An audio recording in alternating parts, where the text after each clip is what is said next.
Hi friends, welcome to my channel அஜ்மா style.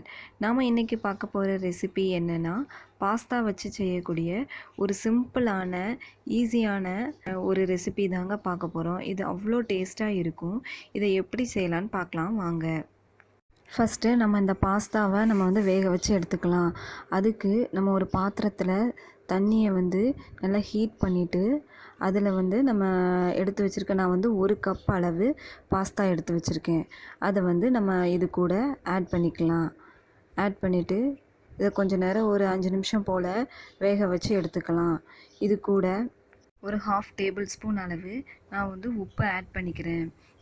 Next இதில் ஒரு 1 table spoon அளவு ஏதாவது ஒரு ஆயில் ஆட் பண்ணிக்கோங்க. ஸ்மெல் இல்லாத ஆயில் ஆட் பண்ணிக்கோங்க. ரிஃபைண்ட் ஆயில் மேக்ஸிமம் இதில் யூஸ் பண்ணிக்கோங்க. அப்படி யூஸ் பண்ணுறதுனால இந்த இதில் பாஸ்தா ஒன்றோடு நமக்கு ஒட்டாமல் கிடைக்கும், ஃபைனலாக கிடைக்க சொல்ல. அதனால் நம்ம இது கூட நம்ம கொஞ்சம் ஆயில் ஆட் பண்ணிக்கிறோம். அவ்வளோதாங்க. 5 மினிட்ஸ்க்கு அப்புறம் நம்ம பார்த்தோன்னா நமக்கு பாஸ்தா நல்லா வெந்து வந்திருக்கும். உங்களுக்கு பார்த்தாலே தெரியுது, இப்படி தான் இருக்கும். இந்த ஸ்டேஜில் நம்ம ஸ்டவ்வை ஆஃப் பண்ணிக்கலாம். அதுக்கடுத்து இதை நம்ம வடிகட்டி ஒரு பாத்திரத்தில் நம்ம எடுத்து வச்சுக்கலாம். நெக்ஸ்ட்டு இதை நம்ம எப்படி பண்ணலான்னு பார்க்கலாம். நெக்ஸ்ட்டு ஸ்டவ்வை ஆன் பண்ணி ஒரு கடாயை வச்சுக்கோங்க. அதில் ஒரு 2 டேபிள் ஸ்பூன் அளவு ஆயில் ஆட் பண்ணிக்கோங்க. நீங்கள் எந்த ஆயில் வேணாலும் நீங்கள் ஆட் பண்ணிக்கலாம், இல்லை நெய் கூட ஆட் பண்ணிக்கலாம். அடுத்தது 1 டேபிள் ஸ்பூன் அளவு கடுகு ஆட் பண்ணிக்கோங்க. கடுகு பொரிஞ்ச உடனே நம்ம ஒரு மீடியம் சைஸில் உள்ள ஒரு பெரிய வெங்காயத்தை நான் ரொம்ப குட்டி குட்டியாகவும் கட் பண்ணாமல், நீல வாக்குலையும் கட் பண்ணாமல், ஒரு ரஃப்பாக இந்த ஷேப்பில் நான் கட் பண்ணி எடுத்துக்கிட்டேன்.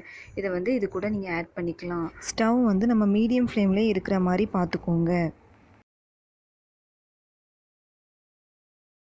நெக்ஸ்ட்டு வெங்காயம் நல்லா வதங்கிக்கிடட்டும்.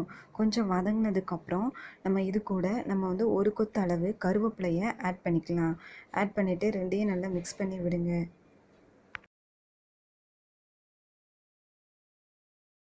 அடுத்தது இது கூட நான் ஒரு பெரிய தக்காளியை கட் பண்ணி நல்லா பொடியாக கட் பண்ணி இது கூட ஆட் பண்ணிக்கலாம். ஆட் பண்ணிவிட்டு இதை நல்லா கலந்து விடுங்க. கலந்து அடியில் பிடிச்சிடாம அப்பப்போ லைட்டாக மிக்ஸ் பண்ணி விட்டுட்டே இருங்க. கொஞ்சம் லைட்டாக வதங்கினதுக்கப்புறம் நம்ம இது கூட ஒரு 1/2 டேபிள் ஸ்பூன் அளவு இஞ்சி பூண்டு பேஸ்ட்டு ஆட் பண்ணிக்கலாம். இது உங்களுக்கு வேணும்னா ஆட் பண்ணிக்கலாம், இல்லை அவாய்ட் பண்ணிக்கோங்க. இது ஆட் பண்ணுறதுனால கொஞ்சம் எக்ஸ்ட்ரா டேஸ்ட்டு கொடுக்கும். நெக்ஸ்ட்டு ஒரு பச்சை மிளகாயை 4ஆக இப்படி கீறி இது கூட நான் ஆட் பண்ணிக்கிறேன். குழந்தைங்களுக்கு கொடுக்குறதா இருந்தால் இதை கொஞ்சம் நீங்கள் அவாய்ட் பண்ணிக்கோங்க. கொஞ்சம் ஸ்பைஸியாக வேணுங்கிறவங்க இதை நீங்கள் ஆட் பண்ணிக்கலாம். இந்த பச்சை மிளகாய் இஞ்சி பூண்டில் உள்ள பச்சை வாசனை போகிற வரைக்கும் லைட்டாக இதை வதக்கி விட்டுக்கோங்க. வதக்கினதுக்கப்புறம் நெக்ஸ்ட்டு இதில் ஒரு 1/2 டீஸ்பூன் அளவு மிளகுத்தூள் ஆட் பண்ணிக்கோங்க. ஆட் பண்ணிவிட்டு இதை நல்லா மிக்ஸ் பண்ணி விடுங்க. நெக்ஸ்ட்டு இதில் ஒரு 1/2 டீஸ்பூன் அளவு மஞ்சள் தூள், அப்புறம் ஒரு 1/2 டேபிள் ஸ்பூன் அளவு கரம் மசாலா தூள் ஆட் பண்ணிக்கோங்க. நெக்ஸ்ட்டு ஒரு 1/2 டீஸ்பூன் அளவு ஜீரகத்தூள் அண்ட் 1 டேபிள் ஸ்பூன் அளவு வத்தல் பொடி ஆட் பண்ணிக்கோங்க. உங்களோட காரத்துக்கு ஏற்றாப்புல நீங்கள் வத்தல் பொடி ஆட் பண்ணிக்கோங்க. நெக்ஸ்ட்டு இது எல்லாத்தையுமே நல்லா மிக்ஸ் பண்ணி விடுங்க. ஏன்னா இந்த இதில் பொடியில் உள்ள பச்சை வாசனை எல்லாம் போகதட்டி இதை நல்லா மிக்ஸ் பண்ணி விடுங்க. இல்லைனா இது கட்டி கட்டியாக அங்கங்கே ஃபார்ம் ஆயிரும்.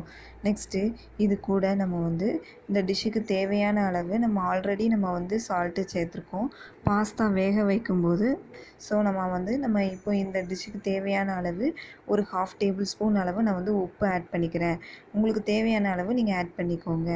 இதை ஆட் பண்ணிவிட்டு இதை நல்லா மிக்ஸ் பண்ணி விடுங்க. அடுத்தது இதுக்கு தேவையான அளவு நான் முட்டை ஆட் பண்ணிக்கிறேன். நான் 2 முட்டை ஆட் பண்ணிக்கிறேன். நீங்கள் இதுக்கு கூடவோ குறைவோ கூட நீங்கள் ஆட் பண்ணிக்கலாம். இல்லை உங்களுக்கு முட்டை பிடிக்கலைன்னா கூட நீங்கள் அவாய்ட் பண்ணிக்கலாம். பட் ஆனால் முட்டை சேர்த்தா இது ரொம்ப டேஸ்ட்டாக இருக்கும். ஸோ நான் 2 முட்டை சேர்த்துக்கிட்டேன். இந்த மசாலாக்கு ஏற்ப நான் 2 முட்டை சேர்த்துட்டு இதை நல்லா மிக்ஸ் பண்ணி விடுங்க. இந்த முட்டையில் உள்ள மசாலா எல்லாம் நல்லா மிக்ஸ் ஆகுற மாதிரி நல்லா மிக்ஸ் பண்ணி விட்டுக்கோங்க. ஸ்டவ் மீடியம் ஃப்ளேமில் இருக்கட்டும். நம்ம முட்டை ஆட் பண்ணாலும் நல்லா மிக்ஸ் பண்ணி விடுங்க, இல்லைன்னா கீழே பிடிச்சிரும். நெக்ஸ்ட்டு நம்ம ஆல்ரெடி வேக வச்சுருக்க இந்த பாஸ்தாவை இதில் ஆட் பண்ணிவிட்டு இந்த மசாலாலாம் இதில் கோட் ஆகிற மாதிரி நல்லா மிக்ஸ் பண்ணி விடுங்க. அப்போ தான் இதில் நம்ம உள்ள எல்லா காரம் உப்பு எல்லாமே இதில் வந்து சேரும். அதனால் நம்ம அது சேர்றதாட்டியும் நம்ம நல்லா மிக்ஸ் பண்ணி விடுங்க. நம்ம ரொம்பலாம் வேக வைக்க வேண்டியதில்லை. இன்னும் நம்ம ஆல்ரெடி வேக வச்சுருக்கோம். ஜஸ்ட் அந்த மசாலாவில் இந்த பாஸ்தா வந்து கோட் ஆகுற மாதிரி மிக்ஸ் பண்ணி விட்டால் போதும். அவ்வளோதாங்க. இது அவ்வளோ டேஸ்ட்டாக ஒரு 1 மினிட் இதை நல்லா மிக்ஸ் பண்ணி விட்டால் போதும். ரெடி ஆயிரும். நமக்கான பாஸ்தா ரெடி ஆயிரும். ஃபைனலாக இது கூட ஒரு 1/4 டீஸ்பூன் அளவு பெருங்காயத்தூள் ஆட் பண்ணிக்கோங்க. அவ்வளோதாங்க. இதை நல்லா மிக்ஸ் பண்ணி விடுங்க. பார்த்தாலே உங்களுக்கு தெரியும், ஒன்று ஒன்றும் உதிரி உதிரியாக இருக்கும். ஒன்று ஒன்று சேர்ந்து ஒட்டி ஒட்டி இருக்காது. அது நம்ம ஆயில் ஆட் பண்ணதுனால பாஸ்தா வந்து நல்ல உதிரி உதிரியாக நமக்கு கிடச்சிருக்கு. பார்த்தாலே தெரியுது, அவ்வளோ டேஸ்ட்டாக இருக்குங்க. இதை ட்ரை பண்ணி பாருங்கள். நெக்ஸ்ட்டு இதில் ஃபைனலாக நம்ம வந்து கொஞ்சம் கொத்தமல்லி தழை ஆட் பண்ணிக்கலாம். புதினா இருந்தாலும் லைட்டாக ஆட் பண்ணிக்கோங்க.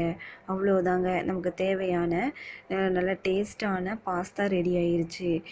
இதை பார்க்குறதுக்கே அவ்வளோ சூப்பராக இருக்குது. இதை டேஸ்ட் பண்ணி பாருங்கள். இதை செஞ்சு வீட்டில் இருக்கவங்களுக்கு கொடுங்க. அவ்வளோ விரும்பி சாப்பிடுவாங்க. இதில் வந்து நம்ம எந்த ஒரு சாஸுமே இதில் ஆட் பண்ணல. டொமேட்டோ கெச்சப்போ எதுவுமே நம்ம ஆட் பண்ணல. ஸோ நீங்கள் இப்படி செஞ்சு பாருங்கள். அப்படியே ஒரு மினி கொத்து பரோட்டா சாப்பிட்ட மாதிரியே இருக்கும். இதை குழந்தைங்கள்லேருந்து பெரியவங்க வரை எல்லாருமே விரும்பி சாப்பிடுவாங்க. இதை ட்ரை பண்ணி பார்த்துட்டு எப்படி இருந்துச்சுன்னு சொல்லி கமெண்ட் பண்ணுங்கள் ஃப்ரெண்ட்ஸ். அண்ட் இது உங்களுக்கு பிடிச்சிருந்தா உங்கள் ஃப்ரெண்ட்ஸ் அண்ட் ஃபேமிலிஸ்க்கு சஜஸ்ட் பண்ணுங்கள். நம்ம வீடியோவை அவங்களுக்கு ஷேர் பண்ணுங்கள். இந்த வீடியோ உங்களுக்கு பிடிச்சிருந்தா லைக் பண்ணுங்கள். அண்ட் அஜ்மா ஸ்டைல் சேனலை சப்ஸ்கிரைப் பண்ணுங்கள் ஃப்ரெண்ட்ஸ். தேங்க்யூ ஃபார் வாட்சிங் my video. Take care. Bye.